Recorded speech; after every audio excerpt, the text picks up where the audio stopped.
नमस्कार दोस्तों, all about TVs में आपका स्वागत है। मैं हूं सौरभ और आज हम बात करने वाले हैं एक ऐसी कंपनी के बारे में जिसका नाम आज पूरी ऑटोमोटिव वर्ल्ड में धमाका कर रहा है और वो नाम है BYD। जी हाँ, वही BYD जो कभी फाइनेंशियल क्राइसिस और नियर बैंकरप्सी के दौर से गुजरी और आज इतनी बड़ी हो गई है कि ये लगता है कि वो इंडिया की पूरी कार इंडस्ट्री को खरीद सकती है। तो सबसे पहले थोड़ा बैकग्राउंड समझ लेते हैं। BYD यानी बिल्ड योर ड्रीम्स। शुरुआत में ये कंपनी बैटरी मैन्युफैक्चरिंग और निश टेक्नोलॉजी पर फोकस करता था, लेकिन जैसे ही ग्लोबल ट्रेंड ने इलेक्ट्रिक मोबिलिटी को इंपॉर्टेंस दी, BYD ने अपना पूरा ध्यान इलेक्ट्रिक व्हीकल्स पर शिफ्ट कर दिया। इनिशियल चैलेंजेस और फाइनेंशियल स्ट्रगल्स और बैंकरप्सी के कगार से गुजरना कोई आसान काम नहीं था। अब बात करते हैं BYD के शुरुआती सफर और बैटरी रेवोल्यूशन की। सब कुछ शुरू होता है 1995 में, जब फाउंडर वांग शुआंगफू ने देखा कि चाइना में बैटरी मार्केट में जापानीज कंपनीज जैसे सोनी और पैनासोनिक और कोरियन जायंट्स जैसे सैमसंग का राज था। चाइना के पास अपना कोई बड़ा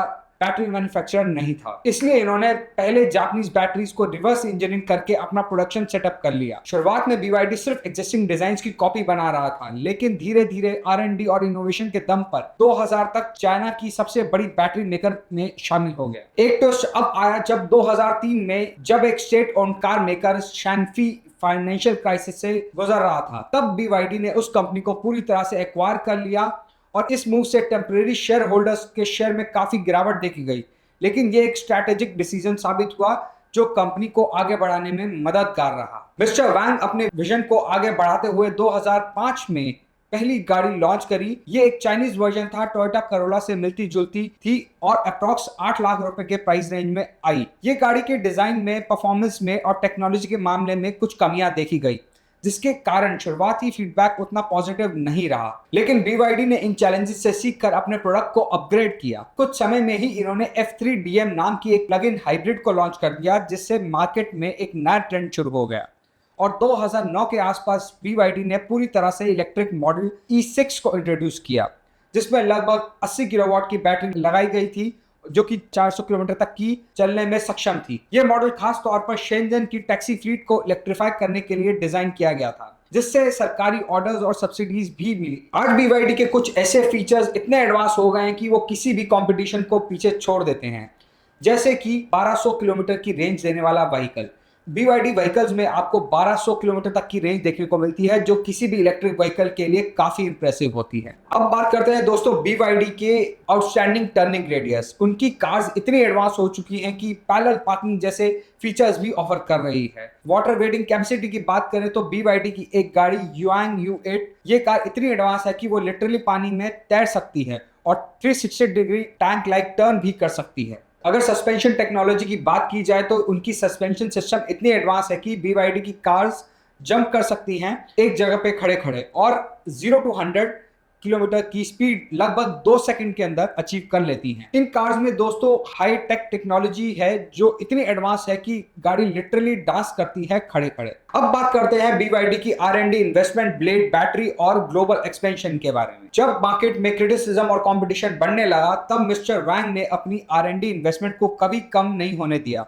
हर साल $1 बिलियन के आसपास इन्वेस्ट करते हुए उन्होंने अपनी बैटरी मैन्युफैक्चरिंग टेक्नोलॉजी में कॉन्टिन्यूअस इंप्रूवमेंट की। इसी कमिटमेंट में 2020 में ब्लेड बैटरी का ब्रेक थ्रू हुआ। एक नई lithium iron phosphate LFP battery जो ट्रेडिशनल LFP बैटरीज के मुकाबले 50% ज्यादा एनर्जी डेंसिटी और 20 से 30% कम कॉस्ट में बनाई जाती थी। ये बैटरी एक्सट्रीम टेम्परेचर को विथस्टैंड करती थी, एक्सट्रीम टेम्परेचर भी झेल जाती थी, जिससे सेफ्टी और एफिशिएंसी दोनों में सुधार आया। साथ ही BYD ने अपनी इंजीनियरिंग टीम में जर्मन इंजीनियर्स और टैलेंटेड डिजाइनर्स को भी शामिल किया, जिससे क्वालिटी को इंटरनेशनल स्टैंडर्ड तक ले जाया जा सका। आज BYD के पोर्टफोलियो में 20 अलग अलग मॉडल्स हैं और 5 डिस्टिंक्ट सब ब्रांड्स में डिवाइडेड है। हर एक अपनी यूनिक फीचर्स और परफॉर्मेंस ऑफर करता है। ग्लोबल एक्सपेंशन की बात करें तो आज BYD के पास बहुत ही बड़ी मैन्युफैक्चरिंग फैसिलिटी है, जिसका स्केल वेस्टर्न बेंचमार्क से अलग है। कुछ रिपोर्ट्स के मुताबिक ये फैसिलिटी इतनी बड़ी है कि उसका एरिया 20 से 30 फुटबॉल फील्ड बराबर का हो गया। अब बात करते हैं दोस्तों BYD की इंप्रेसिव सेल्स और फाइनेंशियल माइलस्टोन्स के बारे में।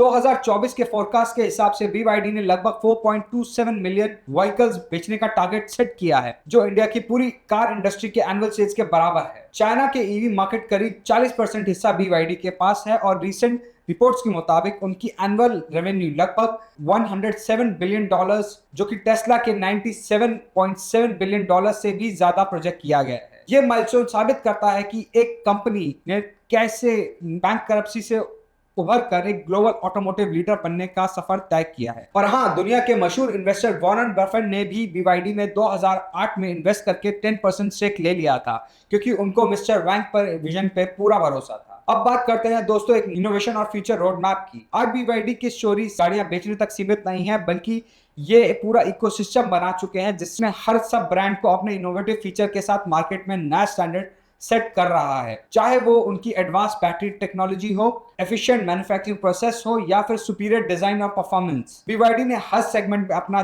जलवा दिखाया है। दोस्तों BYD का ये सफर हमें ये सिखाता है कि अगर आप स्मार्ट इन्वेस्टमेंट, कॉन्टिन्यूअस इनोवेशन और स्ट्रैटेजिक डिसीजन पर फोकस करें तो कोई भी चैलेंज आपको रोक नहीं सकता। एक छोटा स्टार्टअप जो शुरू में सिर्फ बैटरी की कॉपीकैट बनाता था, आज गवर्नमेंट ईवी का एक डोमिनेंट प्लेयर है। दोस्तों अगर आपको ये इंस्पायरिंग जर्नी पसंद आई तो वीडियो को लाइक शेयर करना ना भूलें। कमेंट में बताएं कि आपको ये वीडियो कैसा लगा।